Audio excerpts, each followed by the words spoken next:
আসসালামু আলাইকুম বন্ধুরা, আপনারা সবাই কেমন আছেন? আশা করছি ভালো আছেন। রাবেয়া ফার্নিচারের পক্ষ থেকে আপনাদের জানাই আন্তরিক অভিনন্দন ও শুভেচ্ছা। বন্ধুরা দেখেন, এই হচ্ছে আমার কারখানার অবস্থা। আসলে এগুলো শোকেজের কাজ হচ্ছে, 2 পার্ট শোকেজ, এবং এই শোকেজের যে সেলফ আছে সেই সেলফে আমাদের ভাষায় বলে এল ক্লাম, সেই এল ক্লাম লাগানো হচ্ছে। দেখেন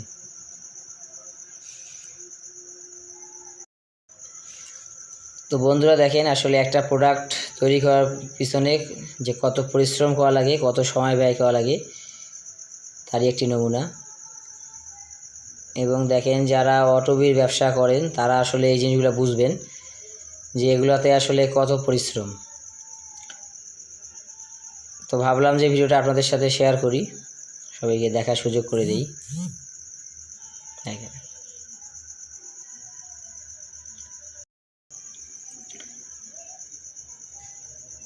তো বন্ধুরা, আসলে কিছু কথা না বললেই নয়। আসলে আমরা যে রাবেয়া ফার্নিচারের যে ভিডিওগুলো দেই, এই ভিডিওগুলো দেওয়ার একটাই উদ্দেশ্য, যাতে ক্রেতারা আরও বেশি সন্তুষ্ট হয় আমাদের প্রোডাক্ট দেখে, এবং আসলে বাজারে যখন যাবে তখন কী ধরনের প্রোডাক্ট কিনতে হবে, এর কোয়ালিটি কীরকম হয়, যাতে এগুলো যাচাই করতে পারে। এই উদ্দেশ্যেই আসলে ভিডিওগুলো করা। দেখেন তো বন্ধুরা, ভিডিওটা আপনারা কেটে কেটে দেখবেন না। আশা করছি ভিডিওটা আপনারা ভালোভাবেই দেখবেন পুরোটাই, কারণ একটা ভিডিও যদি আপনি পুরোপুরি দেখতে না পারেন তাহলে আসলে কিছুই বুঝতে পারবেন না, এবং তার জন্যই আসলে ভিডিওটা পুরোটাই দেখা উচিত। তো বন্ধুরা দেখেন, আসলে এখন সিজন খারাপ, ব্যবসা বাণিজ্যের অবস্থা বেশি একটা ভালো না। তো তারপরেও আসলে যেটা না করলেই নয় সেটাই করা হচ্ছে। দেখেন, এগুলো হচ্ছে শুটার পিনের কাজ।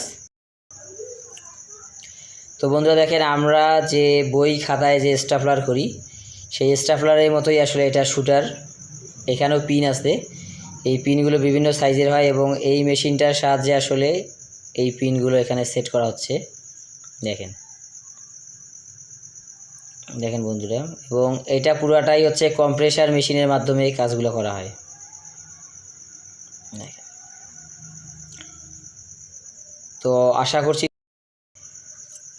ভিডিওটি সবার ভালো লাগলো। সবাই আমার জন্য দোয়া করবেন, আমার চ্যানেলটি সাবস্ক্রাইব করে দিবেন, যাতে আরও সুন্দর সুন্দর ভিডিও নিয়ে আপনাদের সামনে উপস্থিত হতে পারি এবং আপনাদের নতুন কিছু উপহার দিতে পারি। তো সবাই ভালো থাকবেন, সকলে সুস্বাস্থ্য কামনা করছি। আল্লাহ হাফেজ, আসসালামু আলাইকুম, ধন্যবাদ সবাইকে।